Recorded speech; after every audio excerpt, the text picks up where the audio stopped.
ഇപ്പോൾ ലൈവിൽ കഴിഞ്ഞത് വീക്ക്ലി ടാസ്ക് അവസാനിച്ചു. 3 റൗണ്ടും ഇപ്പോൾ അവസാനിച്ച് കഴിഞ്ഞു. ഏറ്റവും കൂടുതൽ പോയിൻ്റ് കിട്ടിയിരിക്കുന്നത് ഷാനവാസിനാണ്. ഇപ്പോൾ ഈ 3ാമത്തെ റൗണ്ടിൽ 7ൻ്റെ പണി കിട്ടിയിരിക്കുന്നത് അനുമോൾക്കും ഷാനവാസിനുമാണ്. അനുമോൾക്ക് വീണ്ടും പണി കിട്ടി. ആ പണി എന്താണെന്ന് വെച്ചാൽ ഒരറിയിപ്പ് കിട്ടുന്നത് വരെ മധുരം ഉപയോഗിക്കാൻ പാടില്ല എന്നാണ് അനുമോൾക്ക് കിട്ടിയിരിക്കുന്നത്. ഷാനവാസിന് കിട്ടിയിരിക്കുന്നത് ഉപ്പ് ഉപയോഗിക്കാൻ പാടില്ല എന്ന പണിയാണ് കിട്ടിയിരിക്കുന്നത്.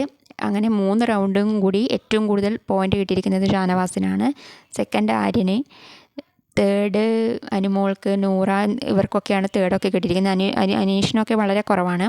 അവസാനം ഈ വീക്ക്ലി ടാസ്ക് മുഴുവനായിട്ട് അവസാനിക്കുന്നെന്ന് പറഞ്ഞപ്പോൾ എല്ലാ പോയിൻറ്റും കൂടി കണക്കൂട്ടി വെക്കുമ്പോൾ ഏറ്റവും ഫസ്റ്റ് കിട്ടിയിരിക്കുന്നത് ആര്യനാണ്. 261 പോയിൻറ്റ്. അനീഷിന് സെക്കൻഡ് പോയിൻ്റാണ് കിട്ടിയിരിക്കുന്നത്. അപ്പോൾ ആര്യനാണ് ടിക്കറ്റ് ടു ഫിനാലയിൽ. ആര്യൻ എത്തിയിട്ടുണ്ടെങ്കിൽ ആര്യന് ചില ഇളവുകളൊക്കെ അതിൻ്റെ അകത്ത് ലഭിക്കും. അതെന്താണെന്ന് ഇപ്പോൾ പറഞ്ഞിട്ടില്ല. അവിടെ എത്തിക്കഴിഞ്ഞിട്ട് അവൻ പറയാം എന്നാണ് പറഞ്ഞത്.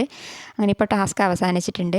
അപ്പോൾ ഈ 7ൻ്റെ പണി കിട്ടിയവരൊക്കെ പണി പാലിക്കുന്നുണ്ടോ എന്ന് നോക്കാൻ ക്യാപ്റ്റനെ ഏൽപ്പിച്ചിട്ടുണ്ട്.